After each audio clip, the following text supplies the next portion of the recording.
Hello students, so continuing the same mathematics exam revision work. Now see question number 4. If there are 36 spokes in a bicycle wheel, then find the angle between a pair of adjacent spokes. Question क्या कह रहा है? Question कह रहा है कि एक bicycle wheel है, ठीक है, एक साइकिल का पहिया है, तो उसमें 36 स्पोक्स हैं.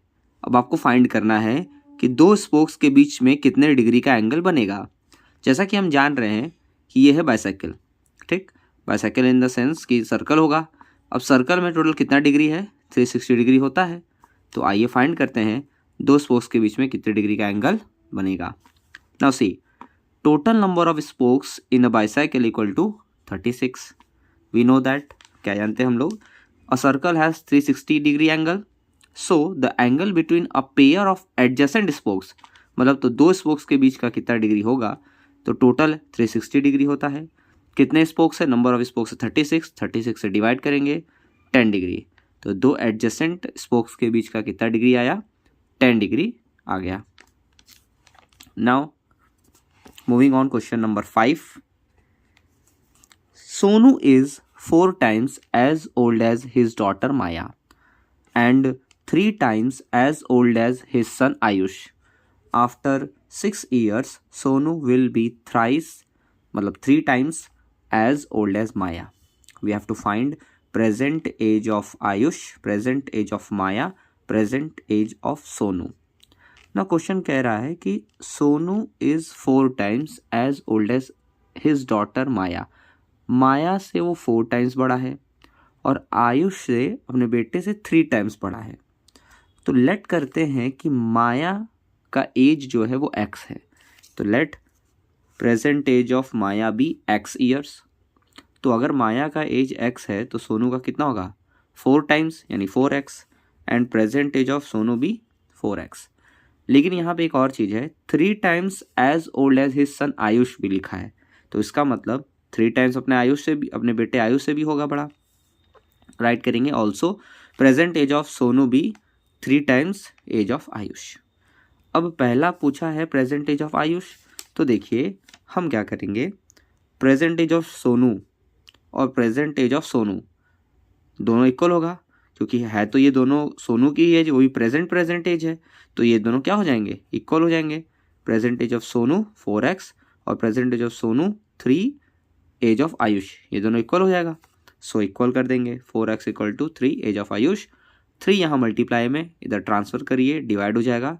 तो 4/3x equal to age of Ayush. तो आयुष की प्रेजेंट एज फाइंड हो गई, क्या है? 4/3x years.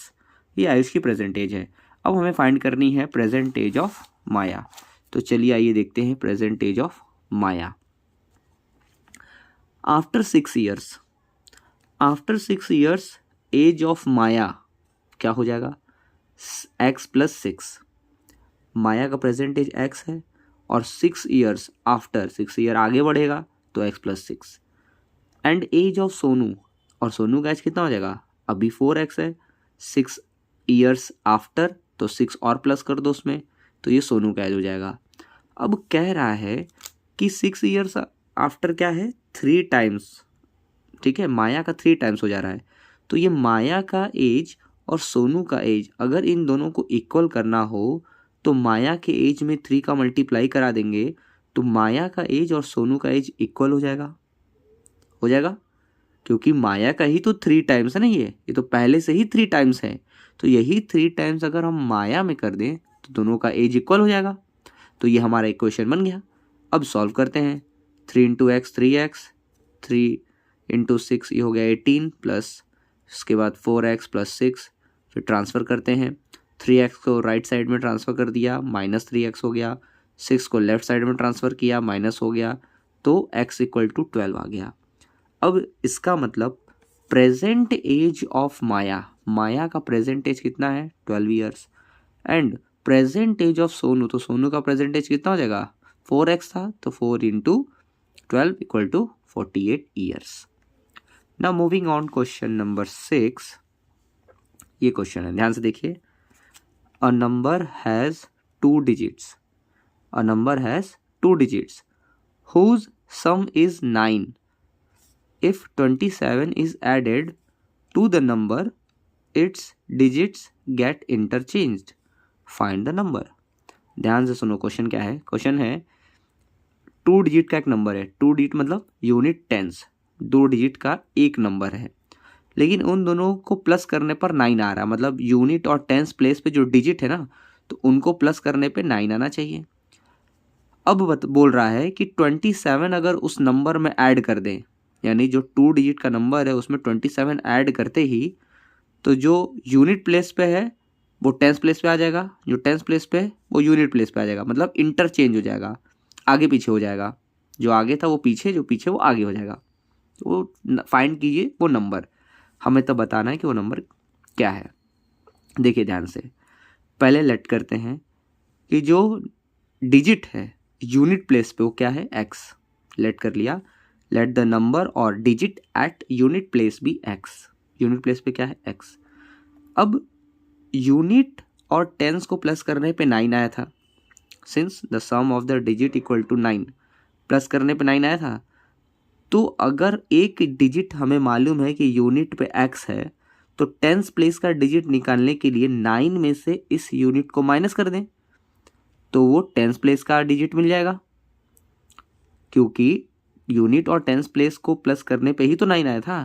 तो अगर दोनों को प्लस करने पे 9 है, तो सेकंड नंबर फाइंड करने के लिए पहले को माइनस कर दें रिजल्ट में से. तो मान लो हमारे पास एक नंबर दिया है, दूसरा नंबर फाइंड करना है, तो जो रिजल्ट है उसमें से फर्स्ट नंबर को माइनस कर दिया. तो जो टेंस प्लेस का डिजिट है वो हो जाएगा 9 माइनस एक्स. तो देखिए यूनिट प्लेस पे हो गया एक्स, टेंस प्लेस पे हो गया 9 माइनस एक्स. तो हमारा नंबर क्या बनेगा, हमारा नंबर बनता है यूनिट और टेंस प्लेस को मिलाकर. तो यूनिट प्लेस पे एक्स, टेंस प्लेस पे 9 माइनस एक्स, लेकिन टेंस प्लेस पे जो डिजिट होगा वो 10 से मल्टीप्लाई होगा. अब क्यों, अब देखो अगर हम बात करते हैं यूनिट और टेंस की, तो टेंस अगर हम यहाँ 1 राइट करते हैं और यहाँ 2 राइट करते हैं, तो यूनिट पे क्या होता है, 1 का मल्टीप्लाई होता है, और टेंस पे हमेशा 10 का मल्टीप्लाई होता है. अगर हम अलग अलग सिंगल सिंगल डिजिट लें और उन दोनों को प्लस करें तो 1 और 2 सिंगल डिजिट में, लेकिन अगर हम जैसे ही इसमें 10 का मल्टीप्लाई कर दें और इसमें 1 का मल्टीप्लाई कर दें, तो ये हो जाएगा 1 10 जा 10 और ये हो जाएगा 2 1 जा 2.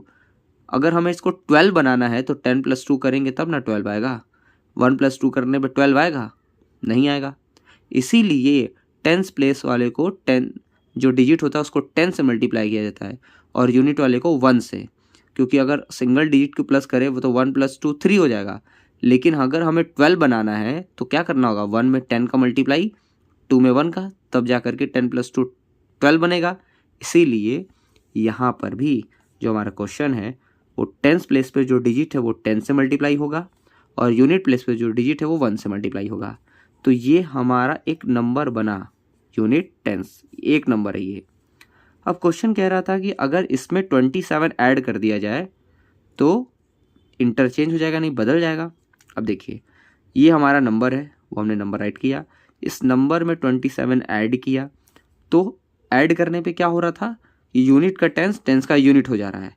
ठीक, तो जो यूनिट प्लेस पे हमारा एक्स था वो अब टेंस प्लेस पे आ जाएगा, इसीलिए 10 का मल्टीप्लाई, और जो टेंस प्लेस पे था वो यूनिट प्लेस पे आ जाएगा, 1 का मल्टीप्लाई. अब इस इक्वेशन को सॉल्व करेंगे, दोनों इक्वल हो गया. अब इस इक्वेशन को सॉल्व करेंगे बहुत ध्यान से. सबसे पहले इसको सॉल्व करते हैं, तो 10 × 9 90 माइनस 10 × x 10x प्लस फिर यहाँ x प्लस 27, फिर इसको करते हैं 10 × x 10x plus 9 minus x. अब सारे एक जैसे टर्म को एक पास, यानी जितने भी x वाले टर्म हैं लेफ्ट साइड, जितने नंबर्स हैं वो राइट साइड कर लिया हमने ट्रांसफ़र करके. इसके बाद सोल्यूशन किया, यानी प्लस माइनस जो करना है वो कर लिया हमने, और हमारे पास आया -18x = -108. नाउ अब देखिए दोनों तरफ माइनस है, तो दोनों तरफ माइनस का मल्टीप्लाई कराएंगे तो माइनस माइनस कैंसिल आउट हो जाएगा. दोनों तरफ माइनस है तो माइनस माइनस कैंसिल आउट हो गया. तो हमारे पास बचा x = 108 / 18. Now x = 6. It means कि यूनिट प्लेस डिजिट हमारे पास मिल चुका है, हमने फाइंड किया, वो क्या है, 6. Hence the 2-digit number is, तो यूनिट प्लेस पे तो 6 आ गया यानी x, और टेंस प्लेस पे क्या था 9 माइनस एक्स, तो 9 माइनस एक्स मतलब 3। तो जो नंबर हमारा मिलेगा वो क्या होगा 36। 6 जो है वो यूनिट प्लेस पे, 3 जो है वो टेंस प्लेस पे, तो 30 + 6 36। सो ये रहा सलूशन इन सारे क्वेश्चंस का। बहुत ध्यान से वीडियो को देखिएगा, क्वेश्चंस को समझिएगा और कॉपी में सॉल्व करिएगा। Okay, thank you.